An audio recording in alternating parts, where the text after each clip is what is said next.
Hey guys, how's it going? Welcome back to another episode of Music Den. I'm your host, Armando Venditti. We are back, ladies and gentlemen, with day 14 of our 31 Perfect Albums.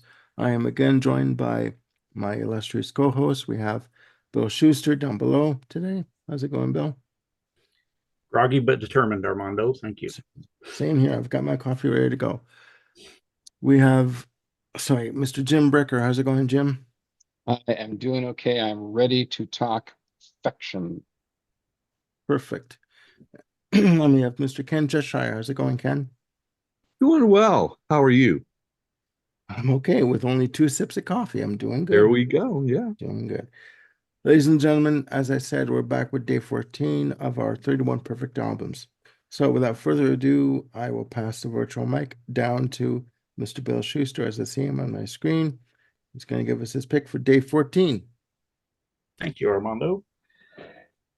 All right, we're going for a semi-obscure one today for my day 14 choice. We are, as far as I could tell, staying in 1976. Uh, I've seen some claims that this was released in January of 77, but my record inside and out says 76, so I'm going with that. It's some of the obligatory Canadian content, so Armando can keep the Canadian government happy. Mm-hmm. It is Chilliwack with Dreams, Ooh. Dreams, Dreams. And this is one of my more worn copies. You see, it's a cutout. My parents got a few of these back in the late 70s. They were very common in the cutout bins, unfortunately. So they didn't have quite the success they deserved here. They had a minor hit, very minor, with Fly at Night in the morning they land. In the morning we land. It was a bigger hit in Canada, as Armando has told me. Um, but here it's kind of a minor cult classic. So this band, Chilliwack, they started out in the 60s as collectors, and they had a membership change and turned to Chilliwack, put out a number of albums starting in 1970. Had a fluctuating lineup, but Bill Henderson is the one constant throughout their history. He pretty much is Chilliwack. He is the primary songwriter, co-songwriter, lead vocalist, guitarist. In fact, he's still going now with current version of the touring band with no other members from any of their records except I believe Claire Lawrence from the original band occasionally. But this throughout their career they had many stylistic changes. They started out as a bit of a progressive rock sort of band. They evolved into a kind of a straight rock band. Eventually they got some hits in the early 80s, with more of a pop and hard rock tone to it, with some new members. But here we find basically acoustic guitars and wonderful vocal harmonies territory. Um, Yeah. Very soaring vocals. This is it's not quite easy listening, but it's definitely not hard rock. It's that sweet spot in between. This stuff could easily fit on some of the obligatory yacht rock channels that give you the general vibe. It's a good album to sit outside in the sunshine and just feel the breeze and listen to this music and let it take you away. Lyrically, it's not too deep for the most part. The lyrics are generally basic, but there are some good ones here. Something Better, in particular, has some nice lyrics to it. Just to give you an idea, people run like tired lemmings headed for the sea, borders of imagination keeping them from seeing things, ancient guards and graying fortresses of old ideas standing guard on treasure that has long since disappeared from use. So that's, I think, see, the lyrics of that particular song are actually quite good, but for the most part, it's basic California girl, rockin' girl, baby blue. It really just, yeah, nothing too deep. Yeah. So, Yeah. yeah, don't come looking for Dylan or Joni Mitchell here or anything with No. No. that. Yeah, for a good laid back, just nice sing along album, this is straight through a pretty sweet listen. So, Dreams, Dreams, Dreams from Chilliwack. Cool. How That many was albums did they surprising. do? Right off the top of my head, I'm thinking 12. Wow. That sounds about right. They started in 72. In terms of they were signed to A&M Records under Chilliwack. As Bill said, they started out as the Collectors in 67, 68, and they did gain a minor following in LA. There were billboards all over that just said the Collectors are coming, you know, and that sort of got them attention. But yeah, that sounds about right. 12. Good band. Went from basically experimental progressive rock to AOR to pop rock. Um, was a good choice. And I just want to quickly mention to everybody out there, there is a three-part documentary that was done by the Canadian Broadcasting Corporation. They're released on DVDs, doing a chronicle of the sorry, it's been one of those mornings, guys, already. Doing a chronicle of the Canadian music scene from the 60s up to the 80s. They're done in three separate volumes. The first one is called Shaken All Over. The second one is called This Beat Goes On. And the third volume that covers the 80s is called Rise Up. You can get these DVDs on Amazon, probably .com, .ca, and they're each around 90 minutes in length. And they're fantastic. They feature bands like the Guess Who, Chilliwack, Rush on the standard, but it goes all the way back to the 1960s. And how difficult it was for Canadian artists to get signed in America to American labels without having to go to the US. You couldn't stay in Canada pretty much and get signed in the US. You had to move, right? So, but yeah, no, that's a good choice. It's a good choice. That's a new one on me. I've never heard of Yeah. him. You never heard? You're kidding. No, Are I've you never heard of kidding? Chilliwack. I am You not need to be kidding. schooled. You need to be schooled. Clearly, I'm telling if you. it's the shining beacon of perfection that Mr. Schuster says it is, I'm gonna have to check it out. I only remember one hit in the US, but that was late 70s, I think, maybe early 80s. They had they pretty much hit their they've had revolving members. The most notable was Brian Too Loud McLeod, guitarist and one of the main songwriters to around 82. He passed away from cancer, unfortunately. Their biggest hit was My Girl Gone Gone Gone, right? And if you listen to the track, you remember it. And What You Gonna Do When I'm Gone is another track that was Yeah, maybe if I hear it, it'll Yeah. ring a bell. Yeah, no, I think you'll like them. I think you'll like them. Okay. They're out there. They're pretty good. They're pretty good. And I didn't mean to overtake the conversation. I just Wow. want to mention those three documentaries, those three volumes. Starting the day with Bill stumping Jim. Go figure. That was not on my bingo card, but it should have been. There you go. There you go. All right. Now as we move along, ladies and gentlemen, we go over to Ken. Okay, I have another one that's probably not on any of your bingo cards. From May 1980, another debut album called Nuclear Days. Nuclear Days. And that's by the Vapors. Of course, I think we all know their hit single, Okay. which we won't go into here. But yeah. I got reached yeah. As famous as that song is, the album only reached 62 on the US charts. And my research says that the single reached 36 in the US. I would have thought that had been a little bit higher. They did two albums back to back. And then that was it until 2020, when the guitarist and lead singer came out with the new album.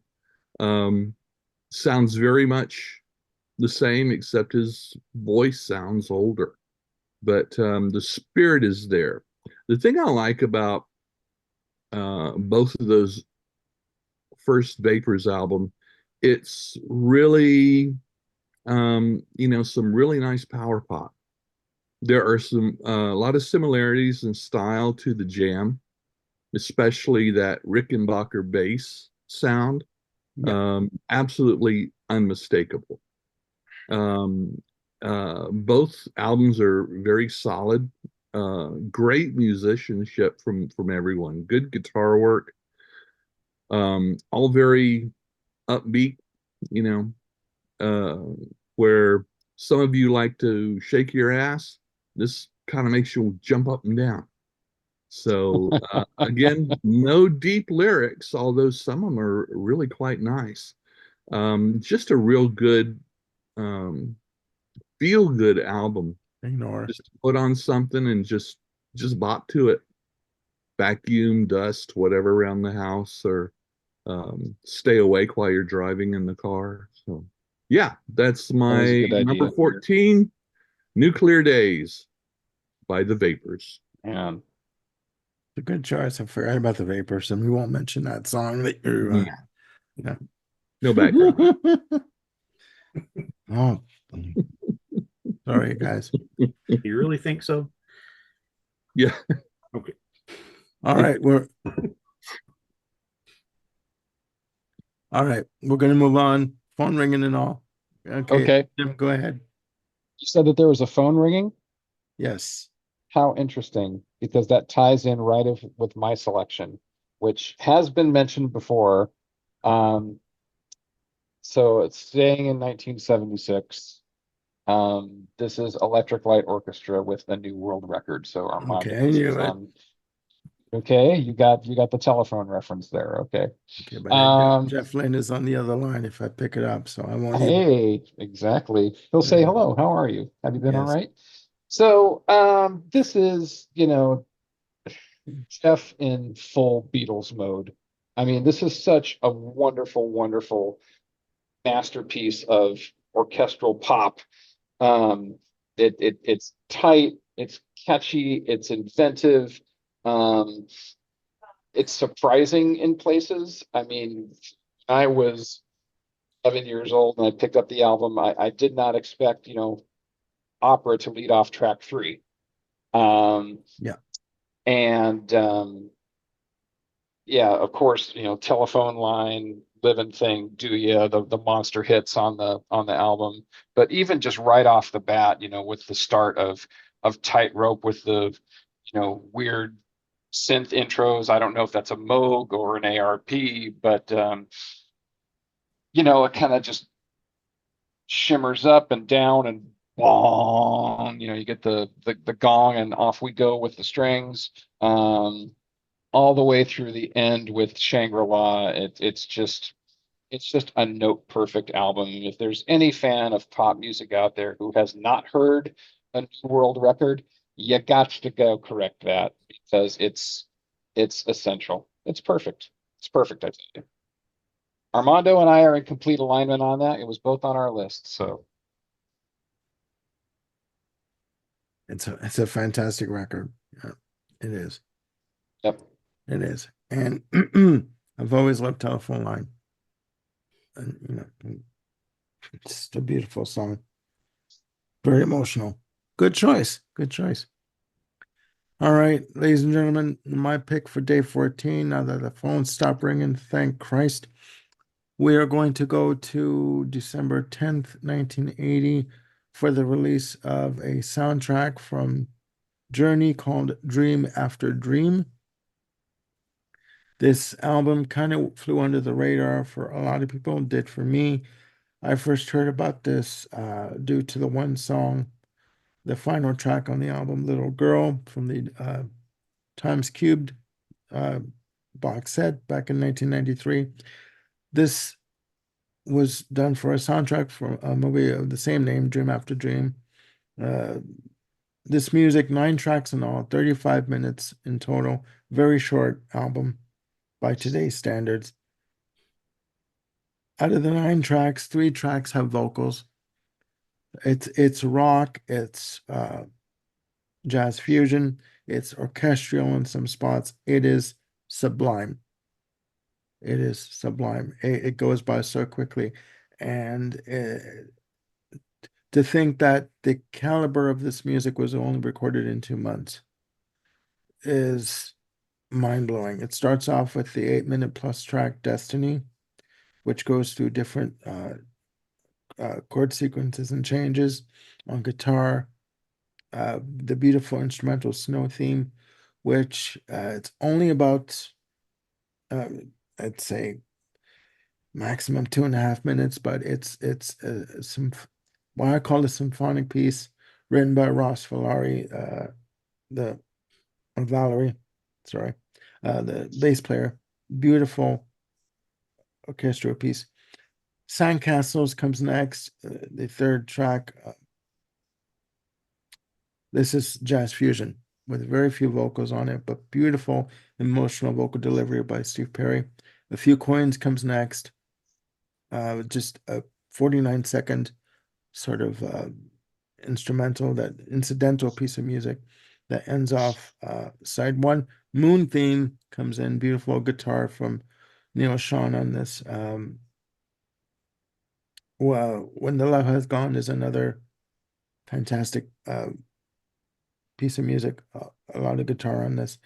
Festival Dance is another short, like a minute and something, not very long. Another track, and forgive the title, The Rape. Forgive the title, guys. But it's a very emotional piece of music, very symphonic. And the last track, Little Girl, beautiful mellotron intro on this, emotional vocal from Steve Perry on this. He's basically telling the girl that he's sorry for what he did, that she should forget about him and move on. It is very powerful, and it is sublime for me. Every song, I could sit and listen to this album all day, and I have in some cases. So, and I found this as a Japanese import, like back in the like 2000, say about 2001. I found it at HMV. It was like $50. I picked it up and not disappointed at all. If you guys out there can get this, you can stream it on YouTube before you buy it. And again, anything that we have recommended throughout this series up to this point, check it out on YouTube first. Don't take our word for it. Like test it, take it for a test drive. If you like it, then go get it, obviously. But yeah, this album should have gotten more attention. This was the last album to feature Greg Raleigh on keyboards. He would leave due to Steve Perry's dominance over the band, or what he started to perceive as Steve Perry's dominance over the band. And it is fantastic. It is fantastic. Very different from what Journey were doing at the time, with albums like Infinity, Evolution. Yeah, it's great. It's fantastic. So I have not heard this album either, and either. I've lived in the San Francisco Bay Area my entire life, which is where Journey is from, and this one kind of slipped under the radar. I mean, you said it was 1981, 1980? December 10th, 1980. Okay, so this is more Wheel in the Sky than Don't Stop Believing. Definitely. But it takes Wheel Okay. in the Sky and it laughs at it and takes it to another level. I'm sorry. It's just Sure. It sounds like it would be a very Neil Sean forward project. Yeah. Okay. it is. Cool. Again, it's very different from from what people were expecting, given the fact that they did release Infinity and Evolution up to that point. The two Roy Thomas Baker produced albums. They had parted ways with Roy Thomas Baker at this point, and I do believe they worked with his engineer on this album. But do yourself a favor, take 35 minutes out of your day, even if this is like background music for you. Put this on, do not skip a track, listen to it. It is emotional. It is heart-wrenching for me in some spots, especially Little Girl. The snow theme for me is a highlight. It's perfection in 35 minutes. So Cool. Man, I feel like the sore thumb here. I mean, you all have gone with some real deep cuts, and I'm just like, oh, ELO, new world record. It's awesome. Everyone already knows it. Yay. it's fine. That's fine. The new world Everyone's record is got a their- perfect choice. though. Everyone's got their choices, and again, there's no right or wrong answers. It's only opinion. I mean, that's what these episodes are about. So My obscure stuff will come later in our countdown. Yeah. I hope. just quickly though, Bill, didn't you say that you did hear of this album years Yeah. back? The nurse that my wife and I worked with, who basically told us to start going out with each other many years ago, was a huge Journey fan, and she introduced us to it back in the mid '90s. Oh, Yeah. Yeah, no, this is a must-have, in my very humble opinion. So, so there An you go, example guys. of what Journey could do when they weren't worried about commercialism. They weren't Yeah, chasing this is it. this is as far removed as from "Don't Stop Believing" as you can possibly get. That's fine with me. Yeah. But it works. It really works. And this is one of those albums that you need to sit and listen to. You have the lights off, you have the lights from the stereo components on, and that's all you need in the room. Everything else is just dark. You sit back with your, head back on the couch or recliner and just close your eyes and you're off on a journey.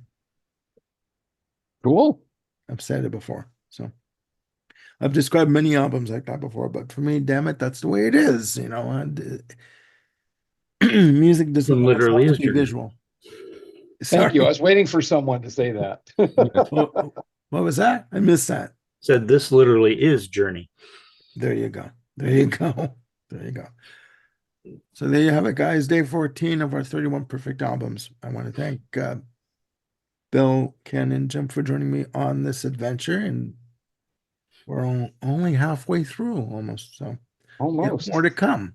Almost. Yes, we have more to come. So again, put in the comments down below your choices for what you believe is a perfect album. Doesn't matter what genre. Yes, Taylor Swift can be included. I'm not going to go, I'm not going to judge anybody for liking Taylor Swift.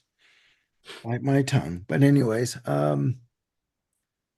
please have a good day. Look after yourselves and one another, and we'll see you soon with episode 15.